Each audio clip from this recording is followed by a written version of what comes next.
India women versus south Africa women world cup 2025 final అయితే జరగబోతుంది నవీ Mumbai DY Patil stadium లో. So ఇదే స్టేడియం లో ఆస్ట్రేలియా ఉమెన్ అయితే సెమీఫైనల్ లో ఓడించిల్లు మన వాళ్ళు. థ్యాంక్స్ టు జెమేమా, చాలా మంచి నాక్ అయితే ఆడింది. హిస్టారికల్ చేజ్ లో హిస్టారికల్ నాక్ అయితే ఆడింది అని చెప్పొచ్చు. సెంచరీ అయితే స్కోర్ చేసి ఇండియాని విన్ చేయించింది. అండ్ అదే మ్యాచ్ లో మన కెప్టెన్ హర్మన్ ప్రీత్ కౌర్ కూడా చాలా బాగా పర్ఫార్మ్ చేసింది. 80+ రన్స్ అయితే స్కోర్ చేసి ఆ చేజ్ ని మరింత ఈజీ చేసిందని చెప్పొచ్చు. సో ఇదే స్టేడియం లో 7 టైమ్ ఛాంపియన్స్ అయిన ఆస్ట్రేలియా ఉమెన్ ఓడించారు కాబట్టి మన వాళ్ళు కొంచెం పాజిటివ్ గా ఉండే అవకాశం ఉంది.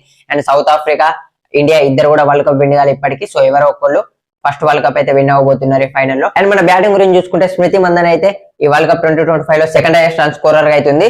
టోటల్ గా 389 రన్స్ అయితే స్కోర్ చేసింది. 100+ స్ట్రైక్ రేట్ కూడా ఉంది. చాలా మంచిగా ఆడుతుందని చెప్పొచ్చు. కానీ నాకౌట్స్ లో కూడా పర్ఫామ్ చేయగలగాని నాకౌట్స్ లో స్మృతి మందన్ అంతా బాగా పర్ఫామ్ చేయదనే టాక్ అవుతుంది. సో దాన్ని ఇక్కడ రివర్స్ చేసే ఛాన్స్ అవుతుంది అక్కడ. అండ్ కెప్టెన్ హర్మన్ ప్రీత్ కౌర్ కూడా 200+ రన్స్ అయితే స్కోర్ చేసింది. నాకౌట్స్ లో ఎప్పుడు బాగా పర్ఫామ్ చేసింది. టీమిండియా మరో బ్యాటర్ రిచా ఘోష్ కూడా 200+ రన్స్ స్కోర్ చేసింది. హర్లిన్ డియోల్, దీప్తి శర్మ ఇద్దరు కూడా 150+ రన్స్ అయితే స్కోర్ చేసారు. సో బ్యాటింగ్ అయితే చాలా బాగుందని చెప్పొచ్చు. మనది వాళ్ళు ఈ నాకౌట్స్ లో కూడా బాగా పర్ఫామ్ చేయాలి. అండ్ మరోవైపు సౌత్ ఆఫ్రికా ఉమెన్ బ్యాటింగ్ కూడా చాలా బాగుందని చెప్పొచ్చు. సౌత్ ఆఫ్రికా ఉమెన్స్ బ్యాట్స్మెన్ అయిన బోల్వర్ట్ అయితే టాప్ రన్ స్కోరర్ ఉంది వరల్డ్ కప్ 2025 లో.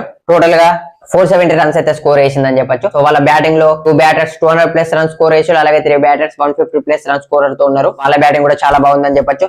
మన బౌలింగ్ అయితే చాలా బాగుంది. దీప్తి శర్మ 17 వికెట్స్ తోని joint most highest wicket taker ఉంది. అండ్ తనతో పాటు స్నేహ రాణా గాని శ్రీచరణి ఇద్దరు కూడా టాప్ వికెట్ టేకర్స్ లో ఉన్నారు. సో సౌత్ ఆఫ్రికా బౌలింగ్ కూడా చాలా బాగుందని చెప్పొచ్చు. వాళ్ళ బౌలర్స్ కూడా చాలా మంచిగా వికెట్స్ అయితే తీస్తున్నారు. India versus south Africa finals లో చూసుకుంటే 2024 లో మనం మెన్స్ టీమ్ తో T20 వరల్డ్ కప్ 2024 అయితే విన్ అయ్యాం సౌత్ ఆఫ్రికా అగైన్స్ట్ గా. అండ్ ఇదే 2025 under-19 women's T20 world cup లో ఇండియా ఉమెన్స్ అయితే సౌత్ ఆఫ్రికా ఉమెన్స్ మీద విన్ అయ్యిండు. సో 2 ఫైనల్స్ లో లైన్ గా మనం విన్ చేస్తున్నాం కాబట్టి ఇక్కడ కొంచెం మనకు పాజిటివ్ వైబ్స్ అయితే ఉంటాయి. ఈ ఫైనల్ లో కూడా మన ఉమెన్ ఇన్ బ్లూ విన్ అవ్వాలని అయితే కోరుకుందాం. So all the best women in blue.